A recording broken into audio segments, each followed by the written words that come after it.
We all want better audio in our streams, whether it's hearing footsteps in Warzone, whether it's managing Discord chaos during raids.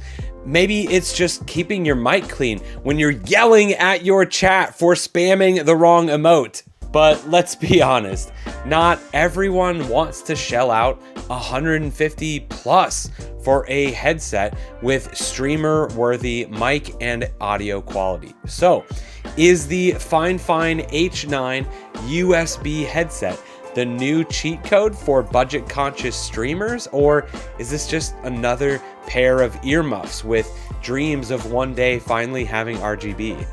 Let's find out. Welcome back to the Pixel Pub. My name is Devin, and around here we help gamers, streamers, content creators game more and stress less about their tech.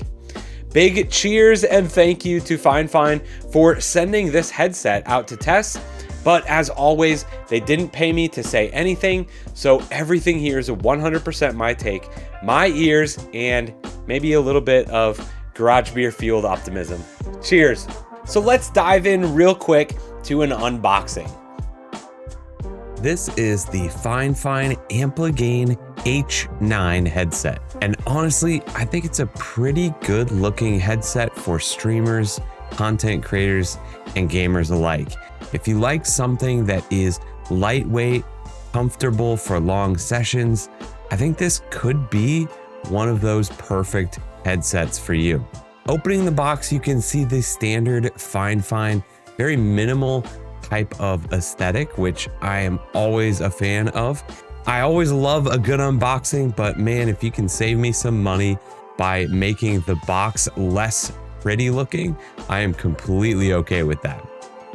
Again, just like always, we've got the manual on top, which will probably come in handy for this one, but we can probably set it to the side for right now. In this extra little box, we have the attachable and flexible boom mic, as well as the extra inline controls.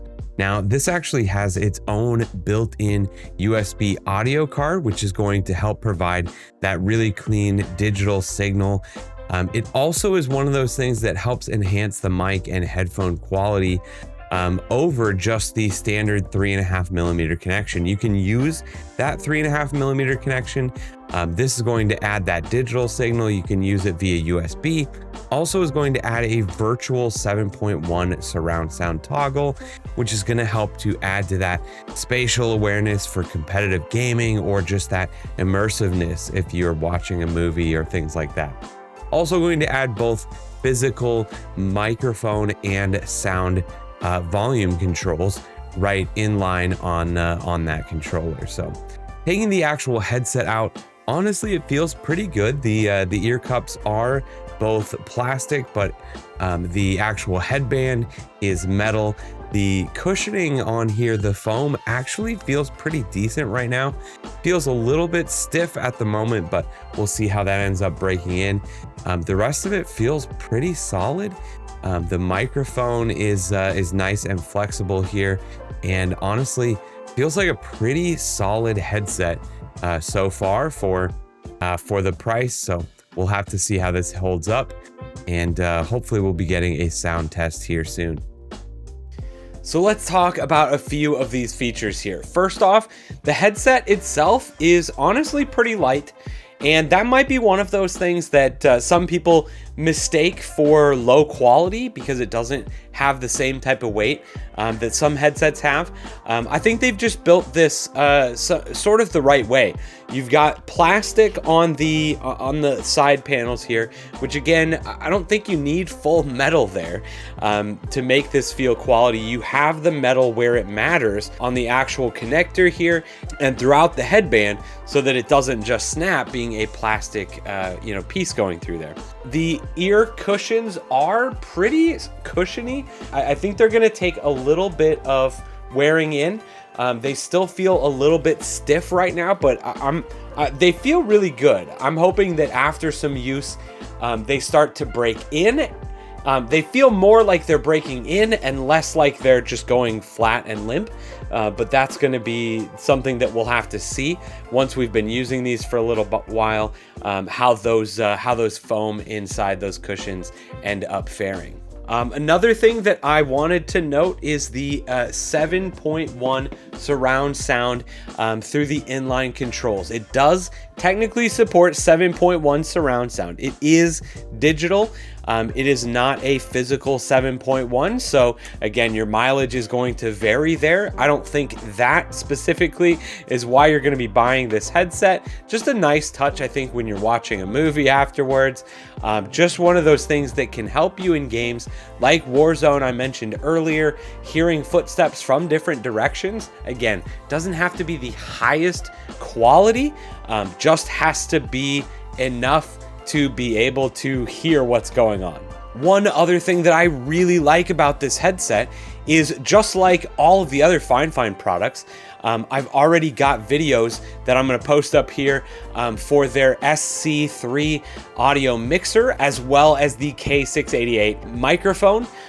None of their products require these extra pieces of software. And what does that mean for you? It's going to be less taxing on your system.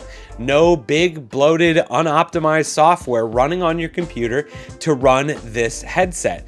This just plugs in and works. It is fully plug and play. That being said, it is a little bit less customizable, but as long as you're using something like OBS, it's really, it's probably easier to do some of your microphone configurations, noise suppressors and compressors and things like that within OBS than it would be in any custom software anyways. So that's something that I'm actually a fan of. All right, now we're gonna send it over to back office Devin.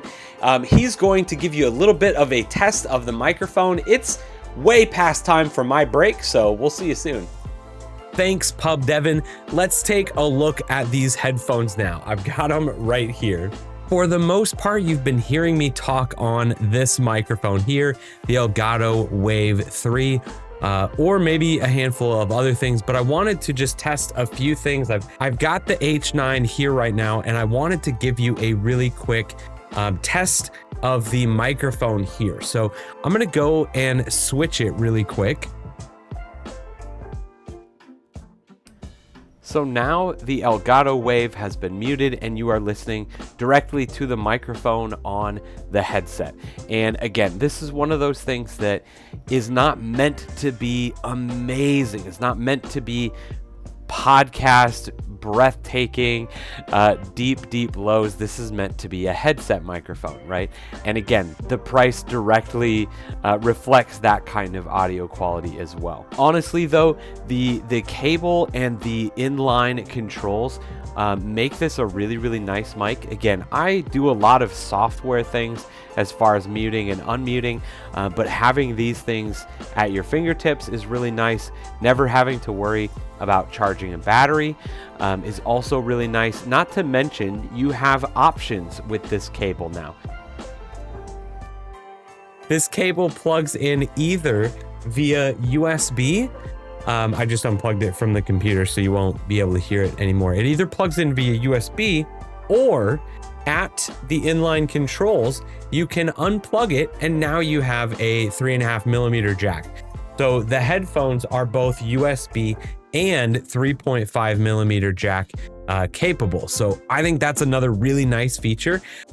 Actually already come in handy a handful of times since I've had these headphones in my possession, as I don't own another pair of 3.5mm jack headphones. So kind of cool. Honestly, gonna be kind of useful going forward. That I'll probably be keeping these around, if for nothing other than the 3.5mm jack. All right, back to you. Oh, thank you. Welcome back. Appreciate that back office, Devin. We're back in the pub.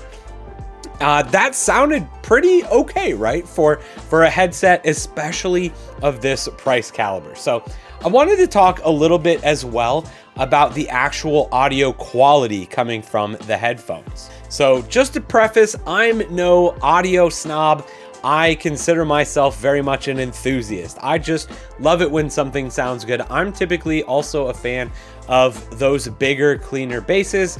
And that's one of those things that this headset honestly did surprisingly well. Again, I say this for the price in a really good way.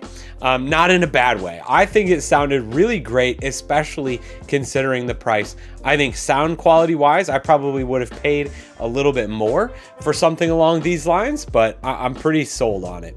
Especially when you can toggle between the 7.1, turning that on and off can be great for cinematic music, movies, or games, anything along those lines. From this average gamer and audio listener, I didn't think it sounded too bad. Definitely not definitely not going to compete with your $300 pair of headphones, but the audio range, honestly, surprisingly good for the price. The FIFINE H9 headset, honestly, for $30 to $35 is kind of a steal. I think it's a no-brainer. If you are a beginner streamer, a content creator on a tight budget, you just want something that works, has enough options to make you feel like you got something fun, but isn't going to overwhelm you with software that has to be updated and isn't gonna work. I think that this headset is really great. Not to mention, I think it looks pretty good, don't you? I don't know, I think it looks good. So like I said before, I've been testing a bunch of different FIFINE gear at this point, and honestly, they are batting well above average for the price. It's really hard to not recommend them, again, especially if you're on a budget. Are there better products out there? Absolutely. Are you gonna pay double, triple the price? Absolutely. If you want to give the H9 headset a try, I've got FIFINE's website as well as an Amazon affiliate link down below. If you want to grab one and support the channel at the same time, as well as helping to keep the Pixel Pub beer fridge full and stocked. Make sure you check out some of the other videos reviewing some of this FIFINE gear.